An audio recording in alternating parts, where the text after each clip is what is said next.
The Craft, a 1996 cult classic directed by Andrew Fleming, centers on a group of 4 teenage girls attending a Catholic high school in Los Angeles who delve into the complexities of witchcraft.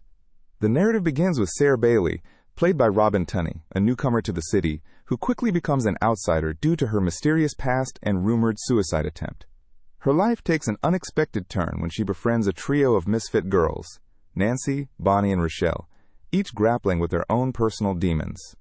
Nancy, portrayed by Fairuza Balk, leads the group with a rebellious spirit and a deep fascination for the occult.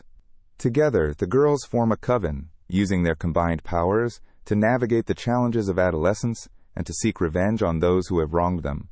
As the girls delve deeper into witchcraft, their powers grow exponentially, allowing them to manipulate the world around them with astonishing results.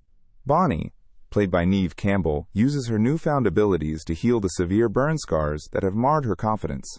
Rochelle, portrayed by Rachel True, invokes vengeance on a racist bully, while Sarah discovers her innate power to control minor events, such as changing the color of her eyes. However, it is Nancy who becomes most intoxicated by their powers, using them to climb the social ladder and seek retribution against her abusive stepfather. The film cleverly explores the dynamics of power and the ethical implications of using magic for personal gain, painting a vivid picture of the temptations and dangers that come with unchecked abilities. As the coven's powers grow, so does the tension among the girls, particularly between Sarah and Nancy. Sarah begins to question the morality of their actions, especially when Nancy's behavior becomes increasingly erratic and dangerous.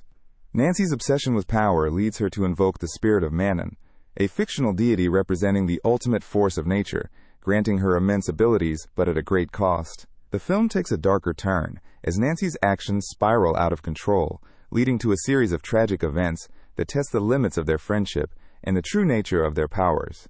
The once united group finds themselves at odds, with Sarah standing as the voice of reason against Nancy's descent into madness. The climactic showdown between Sarah and Nancy occurs as the film reaches its thrilling conclusion. Sarah, realizing the full extent of her own power, is determined to stop Nancy from causing further harm. The final confrontation is both intense and symbolic, with Sarah using her magic to neutralize Nancy's threat and restore balance. This battle of wills is not only a physical confrontation, but also a moral one, as Sarah's resolve to use her powers for good ultimately prevails. The film's resolution offers a poignant commentary on the nature of power and the importance of responsibility and self-restraint in its application.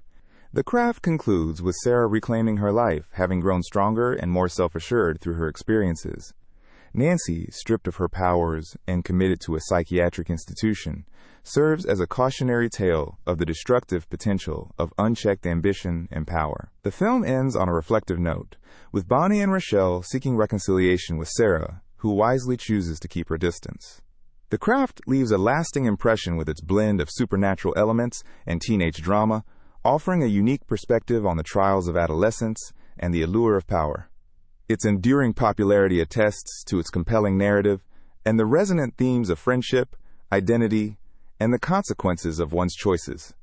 Released in 1996, The Craft has become a cult classic, known for its unique blend of teen drama and witchcraft. One intriguing behind-the-scenes fact involves the movie's attention to detail in its depiction of witchcraft. The filmmakers consulted Pat Devin, a real-life Wiccan practitioner, to ensure authenticity in the rituals and spells depicted in the film. This dedication to realism is evident in the scenes where the characters invoke the fictional deity Manon. Devin's guidance helped create a believable and respectful portrayal of Wiccan practices, which was quite progressive for its time.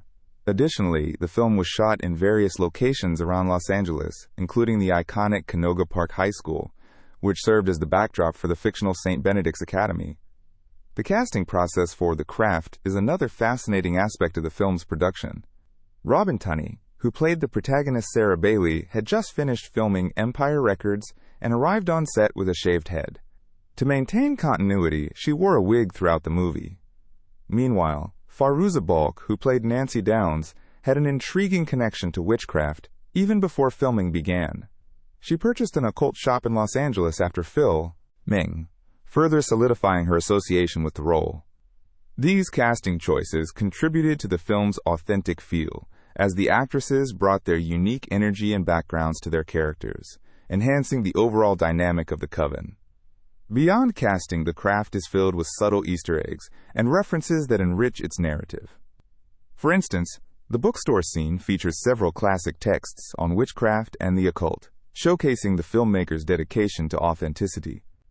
Another hidden detail is the use of snakes throughout the film, symbolizing transformation and danger, which subtly foreshadows the character's eventual downfall. The film's soundtrack also plays a critical role, with its mix of alternative rock and gothic tunes perfectly capturing the mid-90s zeitgeist and adding to the film's atmospheric tension. The careful selection of music paired with these visual motifs creates a rich tapestry of symbolism for viewers to unravel. The psychological underpinnings of The Craft delve into themes of power, identity, and the struggle for acceptance. The film explores the idea of teenage alienation and the desire to belong, with each character representing different facets of this experience. Nancy's hunger for power is rooted in her desire to escape her troubled home life, while Sarah's reluctance to fully embrace her abilities reflects her fear of losing control. The film cleverly uses witchcraft as a metaphor for the character's personal empowerment and the consequences of abusing that power. This psychological depth is one reason why The Craft resonates with audiences, particularly teenagers, who grapple with similar themes of self-discovery and belonging. In terms of impact and legacy, The Craft paved the way for a resurgence of witchcraft-themed media in the late 90s and early 2000s. Its success inspired a wave of similar films and TV shows, such as Charmed and Sabrina the Teenage Witch, which explored the balance between supernatural abilities and everyday life. Moreover, The Craft has been credited with influencing fashion trends, particularly the revival of goth and punk styles among teens. The film's portrayal of strong, independent women who challenge societal norms has also been celebrated as an early example of feminist themes in mainstream cinema. These elements have ensured that The Craft remains a touchstone for both fans of the supernatural genre and those interested in feminist film narratives. Even decades after its release, The Craft continues to captivate new generations of viewers. Its recent sequel, The Craft Legacy, released in 2020, is a testament to the original film's enduring popularity. The sequel pays homage to its predecessor while updating its themes for a modern audience, further cementing The Craft as a beloved cultural artifact. The original film's blend of real-world issues with supernatural elements continues to inspire discussions about its themes and characters. As fans revisit the film, they find new layers of meaning, proving that The Craft is more than just a teen horror flick. It's a rich, multi-dimensional work that has left a lasting impact on pop culture.